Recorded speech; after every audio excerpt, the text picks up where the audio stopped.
నమస్తే, welcome to Shri media. ఇప్పుడు మనతో పాటు ఉన్నారు గుంటూరు జిల్లా జేసీఎస్ కోఆర్డినేటర్ డేవిడ్ రాజు గారు ఉన్నారన్నమాట. సో ఇప్పుడు అతనికి లేటెస్ట్గానే ఈ పదవి రావడం జరిగింది. ఇది మామూలు విషయం కాదని చెప్పేసి ఆయన అభిమానించే వాళ్ళందరూ కూడా చెప్పుకుంటూ రావడం జరిగింది. సార్, ఈ పదవి మీకు రావడానికి ముఖ్య కారణం ఏంటి? కష్టపడే వాళ్ళకు మీ పార్టీలో ఎప్పటికైనా గుర్తింపు ఉంటుందని చెప్పేసి అంటున్నారు. అది నిజమేనా? ఎంతవరకు ఇది సమంజసం? నమస్కారం అండి. తప్పకుండా రాష్ట్ర గౌరవ ముఖ్యమంత్రి వైఎస్ జగన్మోహన్ రెడ్డి గారు ఆయన అధికారంలోకి వచ్చిన దగ్గర నుంచి ముఖ్యంగా పేద బడుగు బలహీన వర్గాలు ఎస్సీ ఎస్టీ బీసీలను గుర్తించి వారికి ప్రాధాన్యతనిస్తూ ఇటు ప్రభుత్వ పరంగా కానీ నామినేటెడ్ పోస్టులు కానివ్వండి, లేకపోతే పార్టీ పదవులు కానీ అన్నీ కూడా అన్ని వర్గాలకు సమంగా అందాలనే గతంలో ఎవరూ చేయని విధంగా జగన్మోహన్ రెడ్డి గారు చేసే క్రమంలో ఇప్పటికే నేను టౌన్ జేసీఎస్లో కన్వీనర్గా పనిచేస్తూ ఉన్నాను. మరి ఇక్కడ మేము చేసినటువంటి ఈ వర్క్ అదంతా కూడా మా రాష్ట్ర కోఆర్డినేటర్ కందుల రవీంద్రారెడ్డి గారు గుర్తించి మరి ఆయన జిల్లా స్థాయిలో తీసుకుంటే మీ సేవలు ఇంకా ఉపయోగపడతాయనే ఉద్దేశంతో జగన్మోహన్ రెడ్డి గారికి రికమెండ్ చేయడం, అదేవిధంగా నాకు ఇక్కడ పూర్తిగా సహకరించినటువంటి పట్టణ వైఎస్ఆర్ కాంగ్రెస్ పార్టీ అధ్యక్షులు బుర్రముక్కు వేణుగోపాల స్వామి రెడ్డి గారు, అదేవిధంగా జిల్లా సోషల్ మీడియా కన్వీనర్ అయినటువంటి మేకా వెంకటరామరెడ్డి గారు, వీళ్ళిద్దరూ కూడా పూర్తిగా సహకరించి నాకు చేదోడుగా ఉన్నారు. నా పనిలో ఎక్కడా కూడా ఇబ్బంది కలగకుండా వీళ్ళందరి సహకారంతో నేను ఈరోజు నా జిల్లా స్థాయికి ఎదగలిగానంటే కనుక ఖచ్చితంగా వాళ్ళందరి సహకారం. ముఖ్యంగా ఈ సందర్భంగా ప్రత్యేకంగా మా జగన్మోహన్ రెడ్డి గారికి కృతజ్ఞతలు తెలియజేస్తున్నాను సార్. సార్, ఇప్పుడు మామూలుగా ఇక్కడి నుంచి డైరెక్ట్ ఇప్పుడు జిల్లా వ్యాప్తంగా మీరు జేసీఎస్ కోఆర్డినేటర్గా అయ్యారు. సో బాధ్యత అనేది ఇంకా ఎక్కువ రెట్టింపు ఉన్నదానికన్నా ఒక 10 రెట్లు రెట్టింపు అనే చెప్పుకోవాలి. పదవితో పాటు బాధ్యత కూడా మీద చాలా ఎక్కువ పడుతుంది. సో ఇప్పుడున్న మీకు ఈ తక్కువ టైంలో కూడా మీరు దీన్ని ఎలా నిర్వర్తిస్తారు? విజయాన్ని ఎలా చేకూరుస్తారు? ఖచ్చితంగా సార్, ఎందుకంటే బాధ్యత మరింతగా పెరిగిందనడానికి కారణం ఏంటంటే మరి ఇప్పటికీ కేవలం ఒక పట్టణ పరిధిలోనే పనిచేసినటువంటి నా ఈ సేవలు జిల్లా స్థాయిలో విస్తృతంగా చేస్తూ, అదేవిధంగా ప్రత్యేకించి మా కాన్స్టిట్యున్సీ మంగళగిరి నియోజకవర్గంలో ఇక్కడ ప్రత్యర్థిగా ఉన్నటువంటి లోకేష్ బాబుని లాస్ట్ 2019 ఎలక్షన్లో దాంట్లో మేమందరం కూడా భాగస్వాములయ్యి ఓడించడం జరిగింది. ఈసారి కూడా మరి రెట్టింపు ఉత్సాహంతో ఇక్కడ వైఎస్ఆర్ కాంగ్రెస్ పార్టీని అభ్యర్థిని గెలిపించడం కోసం ఖచ్చితంగా ఇక్కడ బాధ్యతలు నిర్వహిస్తూ అదనంగా జిల్లా స్థాయిలో కూడా నా సేవల్ని పూర్తి స్థాయిలో వినియోగించాలనే ఆలోచనతో ఉన్నాను సార్. ఖచ్చితంగా కష్టపడి పనిచేసి రేపు 2024లో జరిగేటువంటి ఎన్నికల్లో జగన్మోహన్ రెడ్డి గారు ముఖ్యమంత్రి కావడం కోసం, ప్రత్యేకించి మంగళగిరి నియోజకవర్గంలో వైఎస్ఆర్ కాంగ్రెస్ పార్టీ విజయం కోసం నా పూర్తి శాయశక్తులు నేను పార్టీకి నా సేవలు అందిస్తానని చెప్పి తెలియజేస్తున్నాను సార్. అదేవిధంగా నాకు జిల్లా జేసీఎస్ కోఆర్డినేటర్గా రావడానికి మరి వారి పూర్తి సహాయ సహకారాలు అందించినట్టు నాకు తోడ్పాటును అందించినటువంటి పెద్దలు, రాజ్యసభ సభ్యులు, గౌరవనీయులు శ్రీ విజయసాయిరెడ్డి గారికి కూడా ప్రత్యేకమైనటువంటి ధన్యవాదాలు తెలియజేస్తూ ఉన్నాను. సార్, ఇప్పుడు ఇక్కడ ఉన్న ఎస్సీ ప్రజలందరూ కూడా జగన్మోహన్ రెడ్డి గారికి పూర్తిగా తమ మద్దతు ఇచ్చే పరిస్థితిలో ఉన్నారా?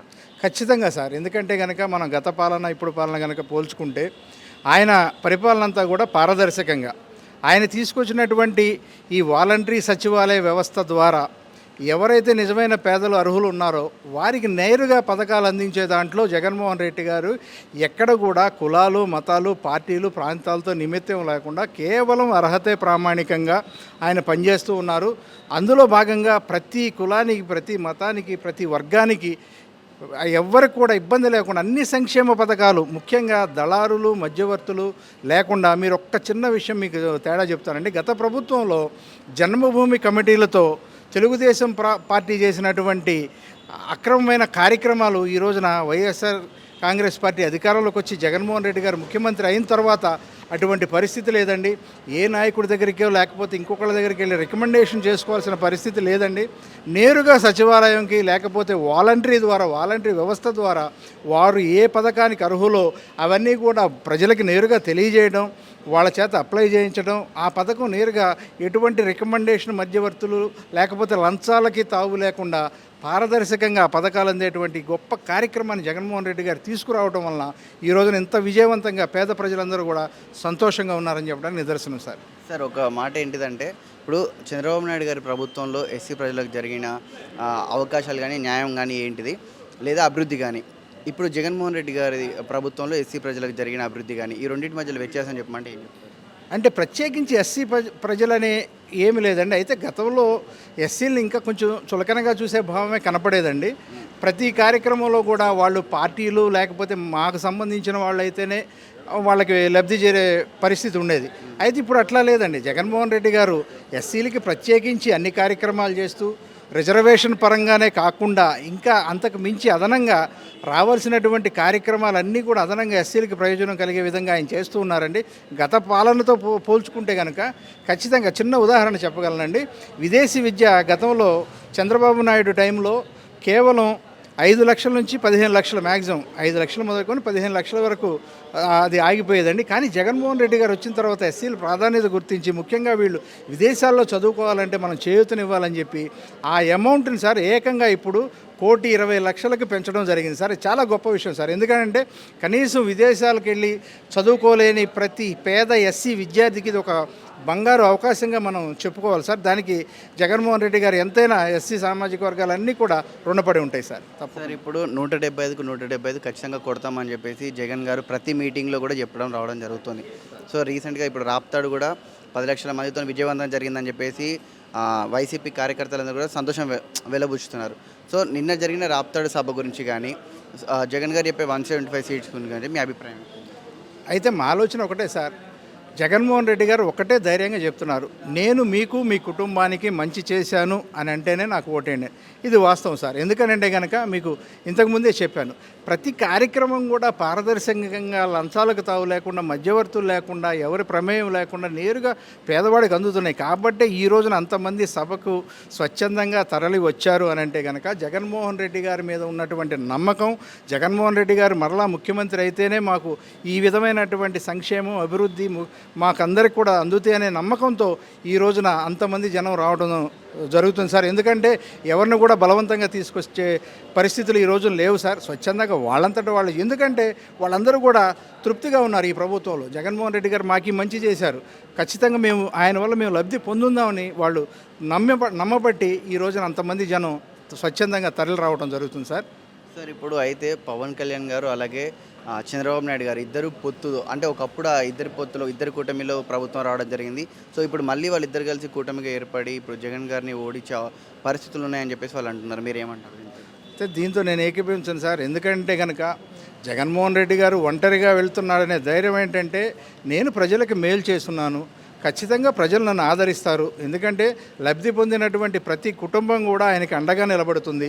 వీళ్ళు ఎన్ని కూటములు పెట్టుకున్నా, ఎందుకనంటే కనుక గతంలో చంద్రబాబు నాయుడు 14 సంవత్సరాలు ముఖ్యమంత్రిగా పనిచేసి మరి ఆయన ఇచ్చినటువంటి మేనిఫెస్టోలో ఏది కూడా పూర్తి చేయకుండా ఈరోజు మేనిఫెస్టోను కూడా తీసేసిన పరిస్థితి. మరి జగన్మోహన్ రెడ్డి గారు ఆ విధంగా కాకుండా నవరత్నాలు ఏవైతే ప్రకటించారో వాటన్నిటినీ కూడా తూచా తప్పకుండా 99% అమలు చేసి ప్రతి పేదవాడికి న్యాయం చేశాడు. కాబట్టి వీళ్ళు ఎన్ని కూటములుగా ఏర్పడినప్పటికీ కూడా మీకు స్పష్టమైనటువంటి నిర్దిష్టమైనటువంటి మీకు ఆలోచన లేదు. ఎందుకంటే కేవలం జగన్మోహన్ రెడ్డి గారిని ఓడించడానికే ఈ పొత్తు అని చెప్తున్నారు తప్ప, మేము అధికారంలోకి వస్తే మేము ప్రజలకు ఈ మేలు చేస్తాం, జగన్మోహన్ రెడ్డి గారి కంటే మెరుగ్గా మేము ఈ పథకాలు అందిస్తామనేటువంటి వాళ్ళ దగ్గర ఆ స్పష్టత లేదు.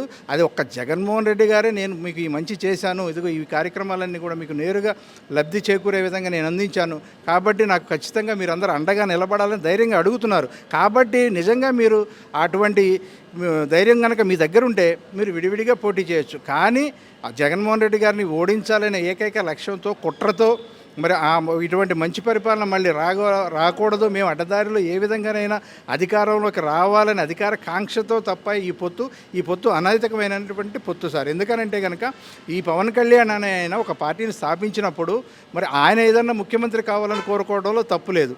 మరి ఆయనకి ఇంతవరకు పర్సనల్ జెండా కానీ అజెండా కానీ ఏమీ లేదు. ఆయన అజెండా ఒక్కటే, జగన్మోహన్ రెడ్డి గారిని ఓడించాలి, చంద్రబాబు నాయుడు గారిని ముఖ్యమంత్రిని చేయాలి. మరి నువ్వు ముఖ్యమంత్రి అవుతావు, నిన్ను నమ్మి నీ పార్టీ కోసం నీ ఇంతమంది కార్యకర్తలు మహిళలు ఇంతమంది నీ వెనక నడుస్తున్నారు కదా, మరి నువ్వు వాళ్ళకేం సమాధానం చెప్తావు? కేవలం చంద్రబాబు నాయుడు గారిని నువ్వు ముఖ్యమంత్రి చేస్తే మరి నువ్వు అనుకున్నటువంటి ఆశయం సాధించగలవా? జగన్మోహన్ రెడ్డి గారిని ఓడించాలనే ధ్యేయం తప్ప నీకు ప్రజలకు మేలు చేయాలనేటువంటి ఆలోచన అతని దగ్గర లేదు.